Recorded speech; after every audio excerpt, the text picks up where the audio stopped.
The more you dream and the more action you take, it will actually get you to where you want to go. If you're not growing, you're dying. Dr. Daniel Moses. Dr. Daniel Moses. Dr. Daniel Moses. A Forbes millionaire, a property investor, an author, A husband and a father. I spoke about pay to play a lot because if it's free, you're not going to take it seriously. But we're not living in a world where your social presence is almost like a currency that generates or autopilot in itself. In 2015, having lost everything, I became an Uber driver. I was literally being suicidal about ending my life. Thank you, Daniel, for being here. Daniel and I, apart from this interview, the Redefined podcast, we've become really good friends over the time. Daniel is not just the fastest growing wealth creator in the UK right now in real estate.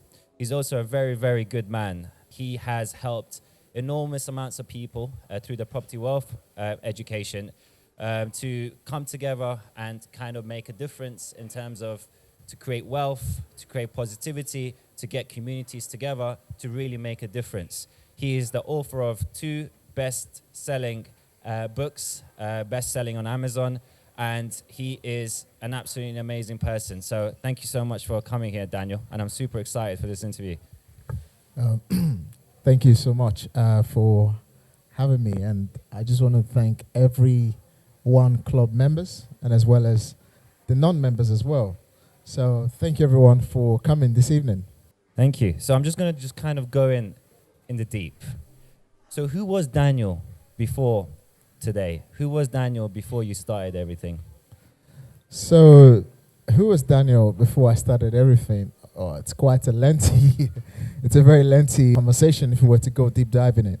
So I'm a first generational immigrant, originally born and bred in Nigeria. The search for a better life and, security, safety, and just wanted to be the better version of myself, began about 20 years ago when I first left university way back in Nigeria. And that's what basically brought me to the UK. So I just wanted a better life. I wanted to have a security. To be honest, I share great detail of that journey in my latest book, how that part of me immigrating from Nigeria actually, gave birth to who I have become and how other entrepreneurs can basically learn from it. So just in search for a better life, in search of a greener pasture, way back when you're in Africa, one of the things that we hear, as a first generation immigrant was that the grass was greener on the other side. So what we heard was that when you travel all the way from Nigeria to England, there was a tree on Piccadilly Circus where there's a money tree. And the moment you get there, you can go and pluck as much as you want. And that was what we were told. Anyway, jokes aside, I just wanted a better life for myself. And then I came here and I had to begin a new journey. The journey was, coming to this country, you need to be legal. You need to have a passport. You need to have a visa. You need to have a home. You need to have a roof over your head and all of these things. So when I first came through, I had to go through that entire journey, doing all different types of odd jobs. Basically, I had no brother, no sister, no siblings in the country. So I just basically came on my own.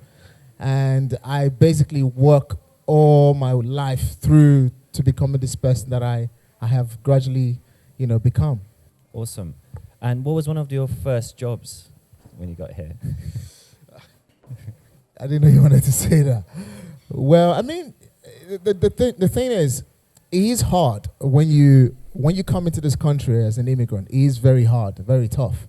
I've got a 15-year-old son that he doesn't even understand what it takes to be British, to be a citizen of the free world. When I came here, it wasn't the job. I didn't even have the means to be employed. So you can imagine that. So you had to do anything to survive. Anything legit, not illegal. I remember way back, I used to be the guy that would be in one of these clubs in the night. How many of you ever been to a nightclub when you see a guy giving you perfumes and lollipops in the toilet? I was one of those guys. How many of you in the room ever been in Peckham? And in the high streets of Peckham, you see some people trying to load up your cars when you buy foodstuff. So I was one of those guys, in the streets of Peckham, basically doing anything just to get by. So I did a lot of odd jobs, those are just 2 of them, So Yeah, and we're quite excited that those things didn't break us. They made us stronger, and they made us who we've become to other people that look like me or other people who are aspiring to be successful. Thank you. So there's a lot of people out there who have the ordinary jobs. You know, they're amazing what they do, and they have a great heart. They aspire to be better. How did you overcome those barriers to kind of start transitioning from that ordinary person? I think one of the things is that life has a way of compensating dreamers. You know, you've got to first learn to dream. And I think the more you dream, all right, and the more action you take, you know, it will actually get you to where you want to go. So for me, I think I had to first learn to be a dreamer. That, you know, regardless of where I find myself, I will be great. I will be a greater person. So there are a lot of people who could have found themselves in where I was and still there till today. So the differences between me or between them, it's not like they didn't dream. But again, I actively learned to change my environment regardless of where I found myself. I did not learn to stay in one particular environment for that long. So I think the biggest point here is that first you need to learn to keep dreaming, and you need to learn to keep taking one step at a time towards where or who you want to become. And I think that was one of the things that helped me throughout my journey. And, and I gradually made those transition, week in, week out, month in, month out, years in, year out. Even though when I was in that tunnel, it felt like there was no light at the end of it. But I just had that belief that as long as I kept dreaming, there would definitely be a light at the end of that tunnel. And everyone else who's also, people who have been through that dark tunnel, it's just to keep having that belief that there is light. If you believe in your vision and you believe in what you're capable of, I think every one of us got what it takes to be the greatest version of ourselves. Absolutely. Tell us a little bit about personal branding, because your personal branding is phenomenal. Tell us a little bit how you started. When was it that you realized the importance of personal branding? Well, that's quite a big of a jump. So I think one of the things that got me into personal branding was I learned a lot from American mentors. And I learned that, number one, you needed to have an identity as an entrepreneur. You see, in a world where we are now, where a lot of people wants to deal with people rather than deal with a business, personal branding is very key, right? People buy from who they like and trust, okay? And your ability to understand how do you create a brand for yourself, all right? It's very, very important. So for me, I had to learn first of all, what does branding even mean? What does personal branding also mean? So because from time to time, you have corporate branding, and over time as an entrepreneur, one of the biggest things that we saw was corporate branding is not really a lot of personal branding. So people who have been successful in personally branding themselves are people like Lord Sugar, Donald Trump, Sir Richard Branson, Elon Musk. So these are people who successfully done it, and they've done it on the highest level. Apart from those people who have done it in the entrepreneurial space, a lot of people who have been able to be successful in personal branding are actors, footballers, musicians, artists, and all these different type of people. But in the entrepreneurial space, there isn't a lot of people who are actually branding themselves as the CEO or chairman or executive director of their companies. So for me, I discovered in America that when it comes to people knowing who you are and you having an identity and sticking to what you say and your promise, and you're able to communicate that very, very correctly, people would then want to have transactions with you. People would then want to support you. People would also want to help you to take your next step in the success direction of where you're heading. So for me, once I was able to discover this and I understood, okay, wow, people like Richard Branson have done it really successfully. People like Elon Musk have done it very, very successfully. So why can't I do it? And the only way I could actually get to doing this was to first turn to social media. And social media is a place where at the moment a lot of aspiring entrepreneurs or entrepreneurs in general never actually want to be on social media to get known, to share what they do, how they do it, whether they're having success or having failures, and people just want to not people don't want people in their business. In fact, in the corporate industry, a lot of people are very negative when it comes to social media because people want to be private. But we're not living in a world where your social presence is almost like a currency that generates or autopilot in itself. Because the more people know you, the more people want to do business with you. The more people know you, the more people want to interact with you. So as I discovered this, I said, well, this is got to be something I need to have. It's got to be something I need to create.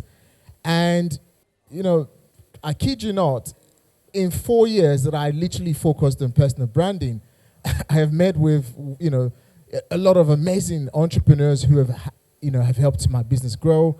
I've met with a lot of investors who have actually invested millions in my business, hundreds of thousands in my business.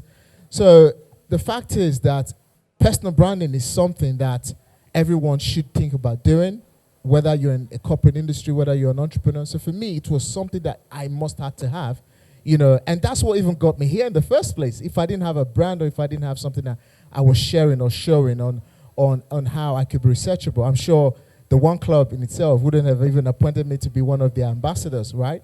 So, and today, Google is one of the biggest tools that tells people who you are. So if you don't have digital footprint, how are people going to do research on you, on even wanting to do business with you? So over the last 4 years, I've been on this journey of branding myself. I'm researchable. People can check what I do. People can see what I stand for. It even goes into how I look after my kids, my family, because when it comes to personal branding, it's everything all around, of people literally knowing who I really am, what I really stand for. And the reward has been like people just resonate with people they like and people they trust, people they can easily trust. Awesome. So if we tap into now community building, because personal branding is really important before you can start building communities. Tell us a little bit about how you created your millions and then created the community. Well, I think one of the greatest decisions I ever made when I began this journey was, it was quite important for me to know where I was, and it was very, very important for me to know where I was going. So I think being able to know where I was and where I was going, it allowed me to have a voice. It allowed me to be known. It allowed me to be seen and heard.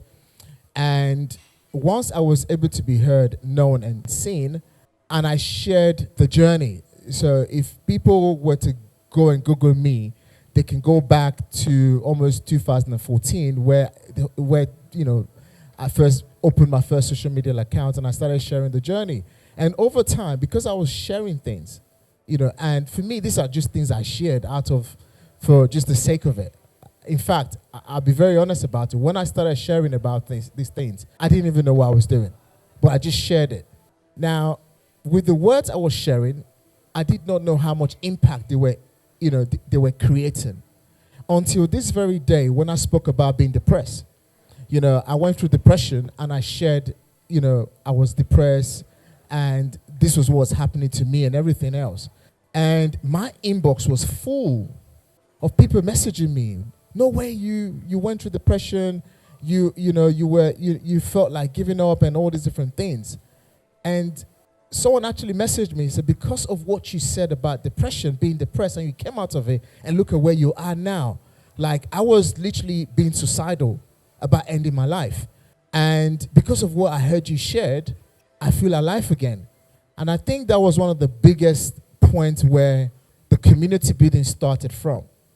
And plus, I am, as you know, as someone from a diverse community, you don't see a lot of black people who are successful that share their tips, their journey to that success.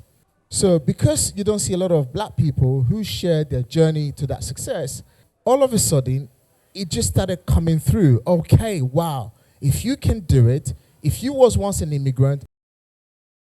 So, and gradually, it just naturally happened in its own way.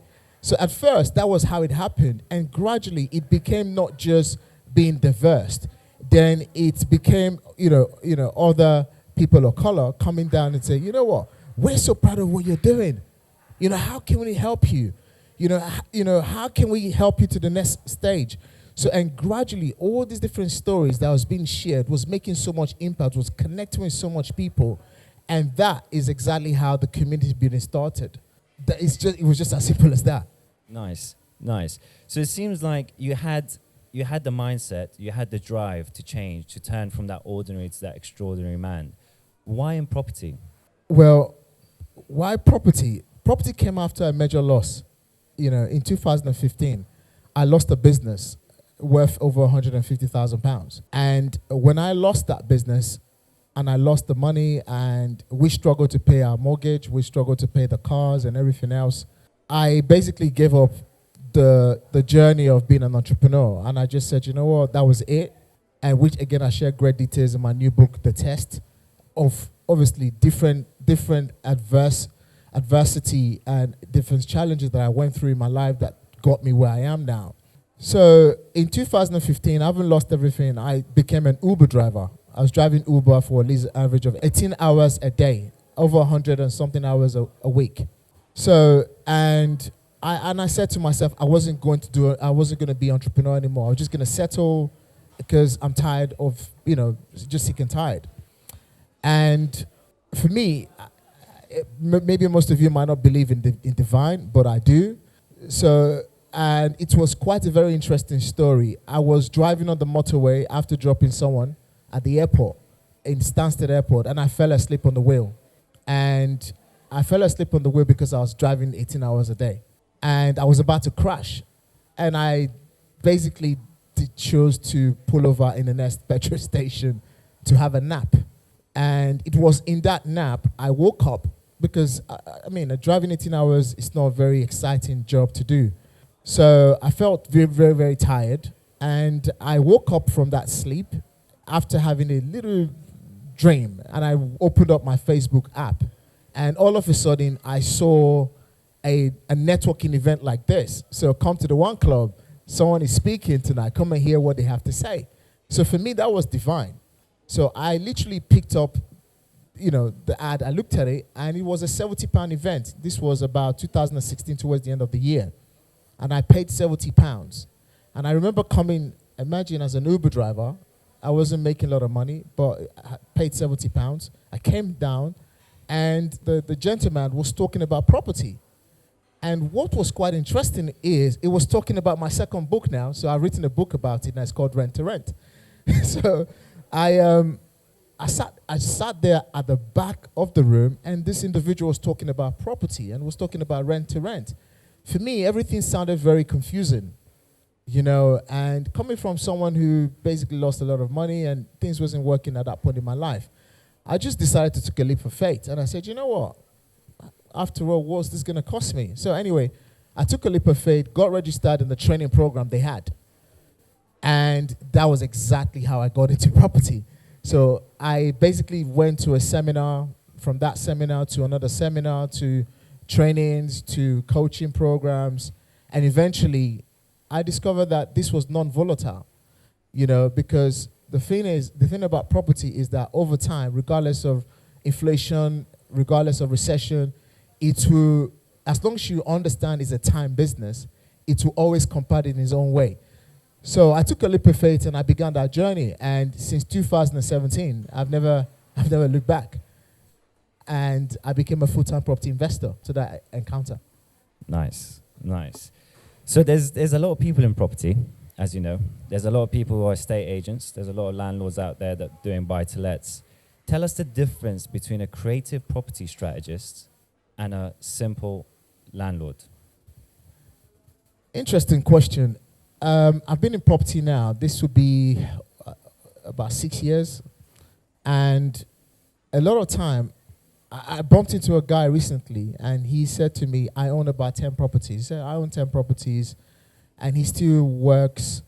And he said, I'm earning about 2-3K a month passively from 10 properties. And for me, I felt like, why are you making 2 to 3 grand a month and you own 10 properties? And he said, well, I just rent it out to families, and I'm okay with it. I met someone else as well, and this individual had 20 buy-to-let properties in Liverpool. He's making £200 a month from 20 properties. And again, similar situation. There wasn't sort of wealth creation there. And for me, to him, he was like, I own this 20 plus properties, but I bought 2 properties every year in the last over 7 years or so. He bought 2 properties every single year. And then again, it was almost like, I own this property, I'm making £200 per property, and I'm fine. So, and I said to him, why haven't you discovered other routes of making money in property? So, for example, you have people who are running assisted living homes. That means you can actually earn £700 more than the £200 you're already earning from your property. Or, for example, you have holiday lets at the moment, which is becoming a very big deal. Airbnbs and Booking.com, which is quite a big deal now. And then again, he said, I wasn't aware of it. And then I also met someone else as well, and you have HMOs, House of Multiple Occupation. And again, I had a similar chat. Different type of people, but all of them seem to be very accustomed to the traditional buy-to-let, which is I own a property and I'm making just about. And whenever the tenant doesn't pay, I don't make money. And plus, the moment I have a bad tenant, then property is not a good thing to be in because there's bad tenants. So the fact is that most people who get into property, especially when it comes to residential, they became a landlord accidentally. It wasn't with intention. It wasn't with intention to create a healthy income. It wasn't with intention to actually have a business mindset around building a portfolio that actually produces in excess of what they earn in a 9 to 5. So part of the reason why I literally got into this was that, okay, how can I bring more awareness for the accidental landlord that ended up owning 20 properties that is still not generating him enough money, all right? And how can I also help a landlord who wasn't aware that actually if you have a bad tenant, it's because of it's your fault? Because there are things like rent guarantee insurance.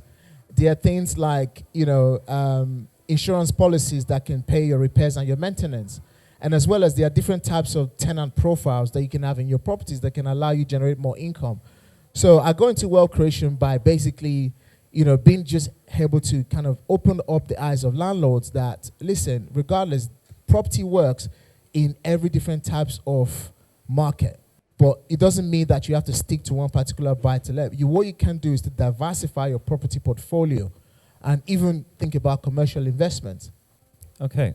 So say if somebody's got, so especially now, and at the time that we're in right now with interest rates, it's gone up crazy. There's landlords selling their property because they can't afford the mortgage.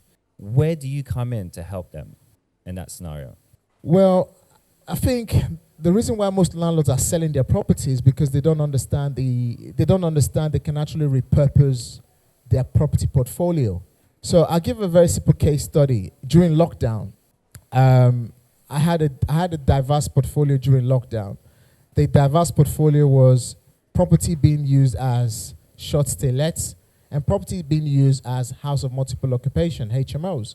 So with this current interest rate at the moment, affecting a lot of landlords who are remortgaging their property because their mortgage terms have come to an end.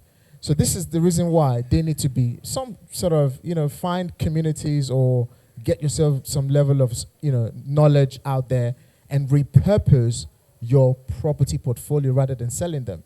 So I'll give an example. If you had a 2-bedroom property that's got double recession room, so what you can actually be doing right now is to now put in 4 individuals in that property, all right, without needing a license or going through all the different compliance. Obviously, there's a great detail on how to do this. If you're earning £1,000 previously from a standard family, who is renting the property now, all of a sudden you have 4 people living in that property, 4 single entrepreneurs or professionals who are living in that property. And now let's just say, for example, they're paying you £500 a room. Automatically, you now have 4 people in that property that's paying you what? £2,000. So if your interest rate rises all the way to £1,000. I mean, if your interest rate rise up and your mortgage is £1,000 or even 1,200, that now gives you £800. So what you've done there is basically you've repurposed that property from a single family dwelling to a shared house. It doesn't even end there. So how about, for example, you choose to give that property to a company that provides care, okay? So care would be, for example, assisted living. So where you will have someone who has maybe got autism, someone who's got dementia or something, all right? And then the company then houses those people, provides care for them. Now, instead of actually offering that property to 4 people now, because you don't want too many people in your property, you've given it to a care company that is now taking that property from you, and they're not paying you £2,500 to £3,000 a month. So all of a sudden, instead of generating £1,000 from a family, you're not generating 2 times more. So now you have £3,000 of income. But obviously, there are, again, great detail of compliance to this, because you need to contact your lender, all right, to let them know, you've changed the use of that property as well. And sometimes you might need to have compliance in place for that same property as well. So it's information. So at the moment, we are in an information age. So for the landlords who understand the trend in the market, those are the people that stays in the market. The landlords who don't understand the trend in the market, those are the people who are selling up their property at the moment. And it's such a bad time to be selling. Yeah, no, totally agree. Totally agree. So in terms of the test, the book, who is it aimed at and what you're looking to get out of people reading this? Interesting question. I think I'm going to ask a question. I'm just going to ask the audience a question. Who here actually got to a place in your business or in your career and you felt stuck? And that's what the test is all about. Because I basically have been on the entrepreneurial journey for the last 20 years. And I went back and I looked at my journey over the last 20 years. And there are so many times I felt stuck. There are so many times I felt like quitting. There are so many times I felt like, is this even really worth it? But the truth is that you're being tested to your resilience level, your level of resilience. Because when you get tested, and that brings your testimonial, all right? Your testimonial means your victory, your success. You're happy now. I did it, right? And the transitioning part here of the test is basically, imagine, for example, you started as an entrepreneur and the journey to making your first £1 million turnover felt like a complete dream. It's not happening, all right? And that's the transitioning part. So the test is aimed at, for every, successful entrepreneur who is feeling stuck and they hit that brick wall where they felt like, I'm not growing anymore. Because I say this all the time, if you're not growing, you're dying, right? So the test is aimed at for every single person who's gained some level of success and they're feeling stuck. It means it's time to throw more petrol, more fuel to the fire. Because at some point in time, the fire stops burning and you need more fire to get to the next level. Because what got you here won't get you there. So the test is basically a book that helps people to become unstuck, all right? To develop themselves, to actually transition to the extraordinary life, extraordinary business, extraordinary success that they're looking for. On top of the book, what other things are necessary to get them over the line? Because I've been through that test. I've been through various different situations in my life where I had to test myself and overcome barriers, but I needed help from the right people. So where can we seek help? Is it YouTube videos? Because I know a lot of people turn to YouTube.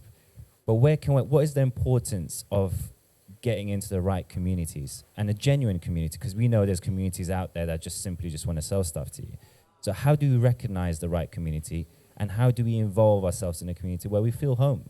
Well, very interesting question. So I think communities is everything, because communities changed my life. In as much as there's a lot out there in this information age where you can go on YouTube now and you can be watching a video and an ad pops up and then you're distracted to watching the next one and the next one and the next one. You find out that we've become passive consumers. So we just consume information passively without actually allowing those information to settle. Communities allows the information that you receive to settle because why? You're not watching someone on YouTube alone.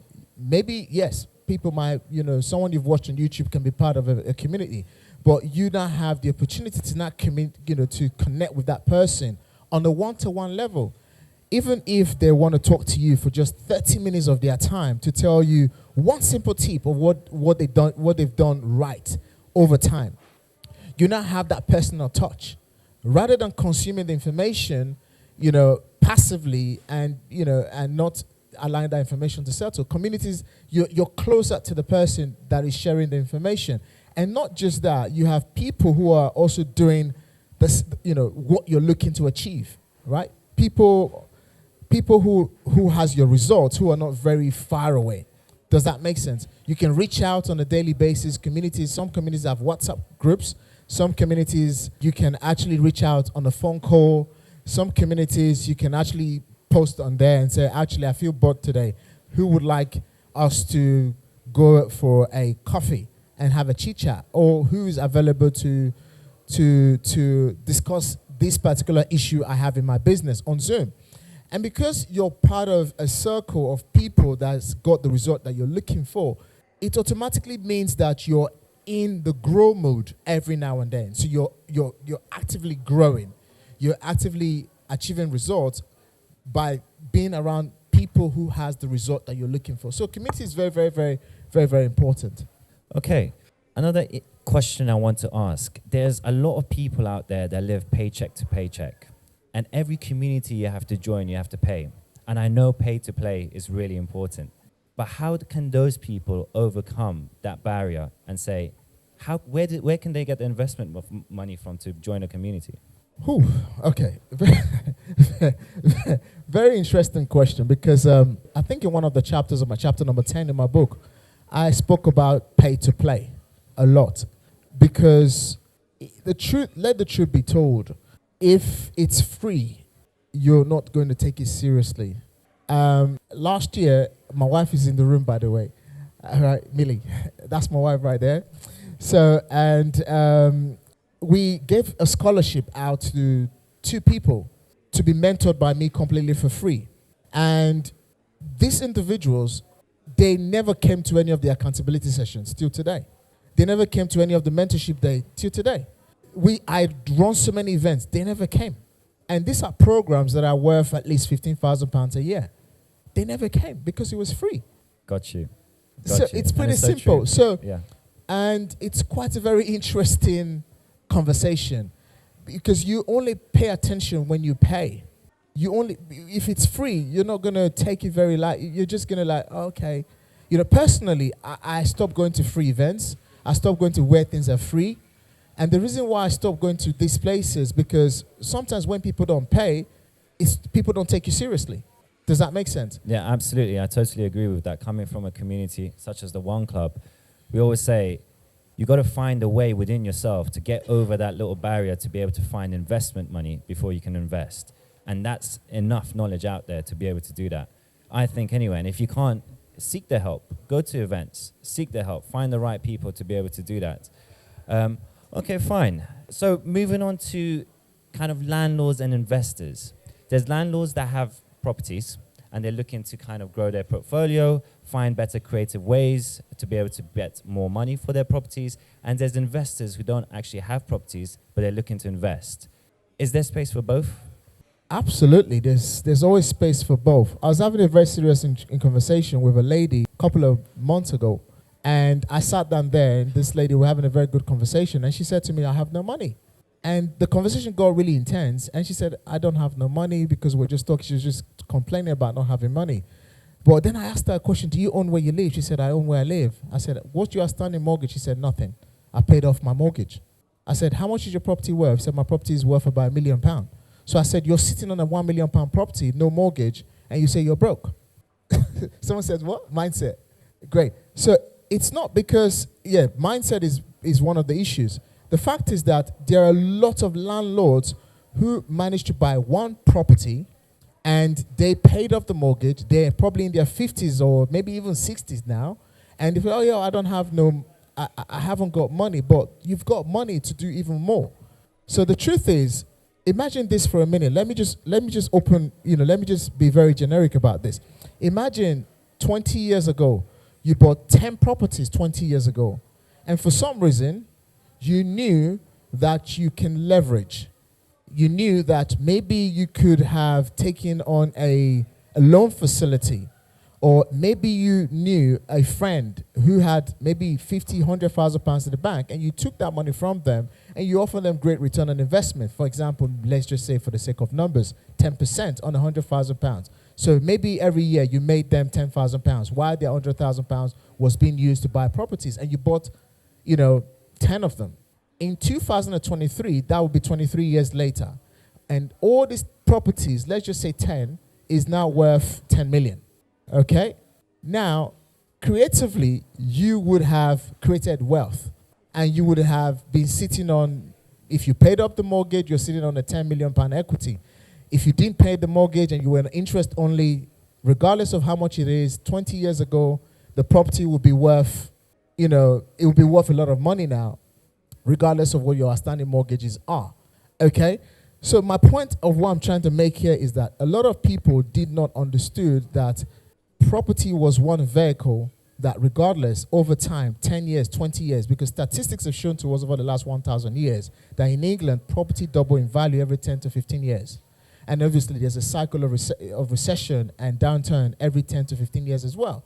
So there's a reset every 10 to 20 years. So right now we're going through one, which is one of the greatest time on the planet to be investing, by the way. But our mindset, because it's not open, we focus on fears. We focus on what we couldn't do right and what the worst can be on every single thing. So for the person who is a landlord right now that is thinking, oh, I don't have money. But yes, you could be sitting down on a property that is unencumbered. There's no mortgage on it. And maybe one of the greatest things they'll be thinking about is, oh, the interest rates are going high. But in the first place, you're sitting on a property that has no mortgage. So the fact is, how much can you release of equity in that asset, and how many more of this same property that has made you rich that you were not aware of can you go and create, and then wait for 10 years, for 20 years, so that you can, leave a decent legacy for your children. Now, for the investor who has 100,000 pounds to £1 million in their bank account and basically looking at the bank and saying, I've got this account balance, or I've got this money sitting down there. But the truth is that the bank is borrowing your money to someone else. And you're not making money, you're losing money. The truth is that 50,000 pounds worth value of today was 5,000 pounds worth value 20, 30 years ago. So that's what people need to understand. Inflation. So the only thing that can ride through inflation is fixed assets. Got you. Amazing stuff. So Daniel, where can everybody find you? And where can they buy your book? Well, that's the scan code. I actually came with some of the copies. So at the end of the day, I'm going to be sharing. Anyone can come and grab a copy of them. Anyone can scan that and you can grab the test. I only came with just 2 copies of the test, and I came with a few other copies of my first book. So anyone can scan that, and automatically means when you scan it and you get the book, you obviously see my bio on the books, and you can just follow me, or you can actually Google my name and find me there. And also it's on your cards as well. There is a QR code on your cards where you can scan it and you go into property wealth education. So you can contact Daniel through there as well. So one of the things I want to touch on. So usually I talk a little bit about the One Club. As a One Club ambassador, what are the benefits of being part of the One Club and part of helping? Because I know you also help, especially in networking events. You find people that you could potentially mentor, help. We've also got One Club Futures. There's a few of our One Club Futures founding members there, which is the 18 to 25-year-olds looking for mentorship, the right kind of route, help from our original One Club to help them kind of grow as entrepreneurs. What kind of impact do you want to have through the One Club and outside the One Club?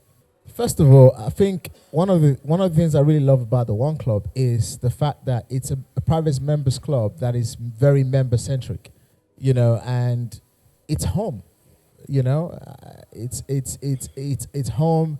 It's focused on how can we help entrepreneurs, and it's focused on how can the One Club also help professionals.